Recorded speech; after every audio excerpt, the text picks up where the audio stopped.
the very first video that got you into the travel log, and I remember that one. It was the one you went to California and you went into that art community. Slab City. Yeah, can you tell us a little bit about your experience in Slab City?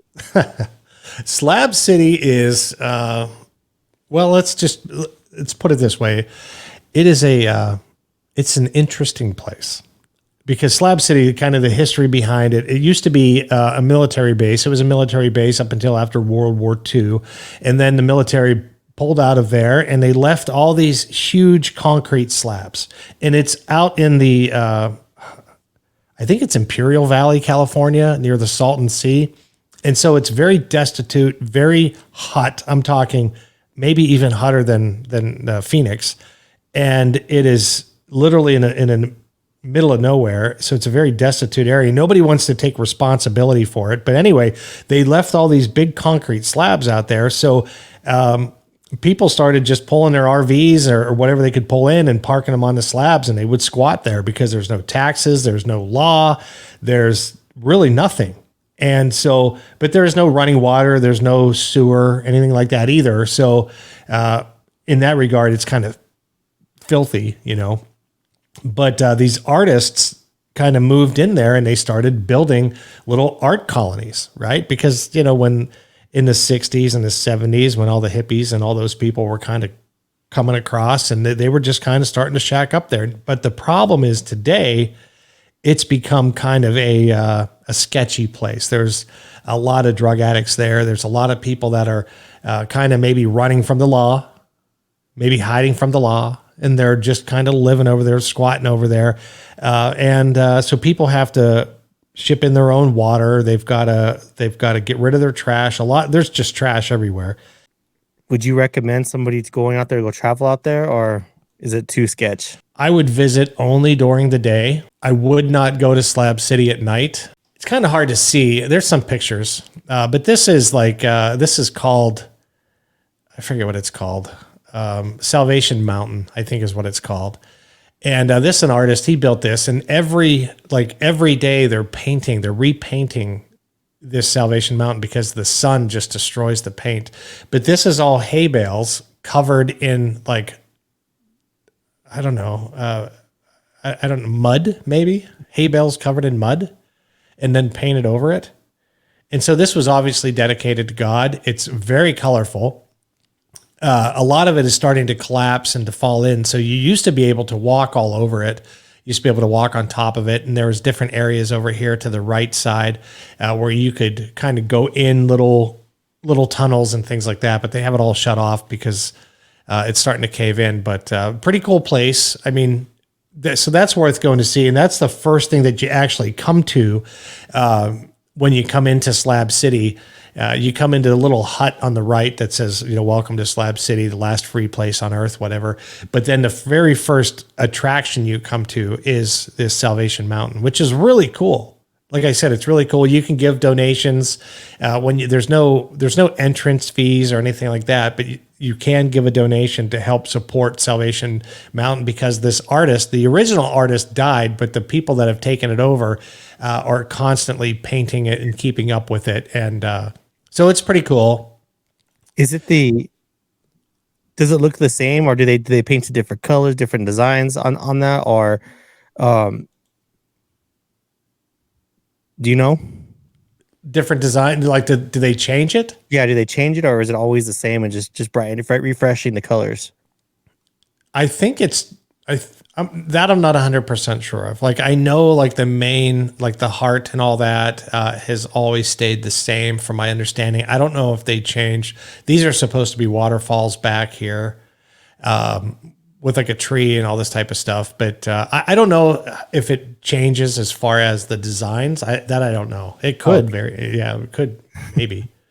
Yeah. But the problem is in the summertime, well, I mean, any time of the year, but in the summertime, the retired folks, the snowbirds, they leave and they go home. So it becomes more of kind of a drug user den, an addict den. So there's a lot of people this is called East Jesus, by the way. This is a really cool place too. there's so many things to see. Like there's so much art, and they make this art out of junk. You know, it's kind of all repurposed junk, but really cool stuff. When I was there, I felt very safe. I didn't, because it was daytime. I didn't feel threatened. There was nobody there. Didn't see anybody like in East Jesus, and there was only a handful of people over at Salvation Mountain. We went to visit the library over there. I don't know if they have pictures of the library. The only person that was working in the library was the librarian. It's a free library. I don't know if that's it. I don't think so. Oh, there you go. Here's a picture of the library. So this is a place where people can go and take a book, leave a book. You can sit and read inside the library, whatever. But it's very much still kind of a hippie commune, where people they just want to be left alone. They want to be off grid. They're kind of societal rejects, if you will. And I don't mean that in a negative way. It's just they've rejected society. Society hasn't really rejected them. And so they just live there, and it's extremely hot in the summer. And so you got your hippie type people there. Some drug addicts and stuff, but there's only one rule there. Thanks, Stephen. Thanks for stopping by. I don't know if you're taking off, but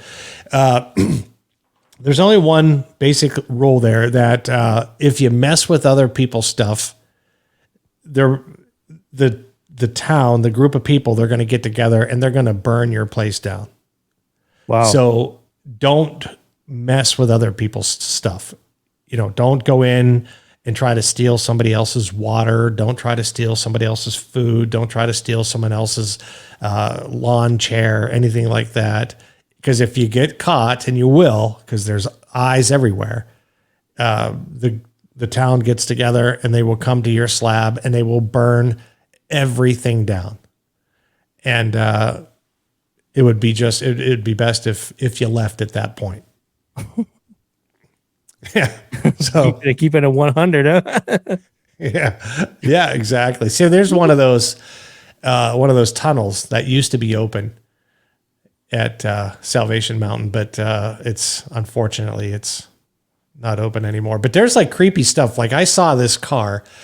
This car is covered in baby doll heads, and kind of freaky. It's just kind of strange. Here you go. This is a good picture. I don't know if you can see it or not, but yeah, you can. I saw it in the video. In the video, you really get close to that car. Yeah, I did. Yeah. Pretty creepy. But yeah, so there's different kind of stuff, and there is a skate. This used to be a pool, I guess, a swimming pool, and they turned it into the skate ramp.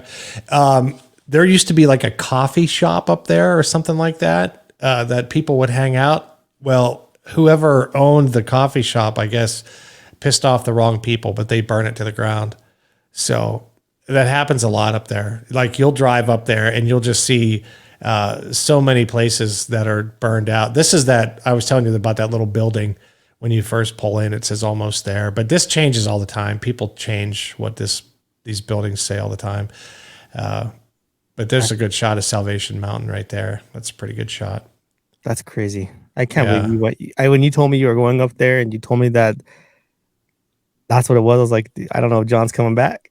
I know. Yeah, dude, it is creepy. You don't feel like you feel uncomfortable. Like you feel uncomfortable. Like people are watching you.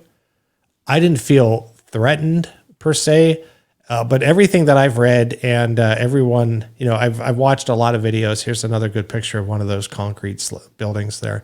But everything that people have said to me, and they said, you're safe. Just don't go out at night. Just don't hang out at Slab City at night because tweakers come out, thieves come out, and they want what you have.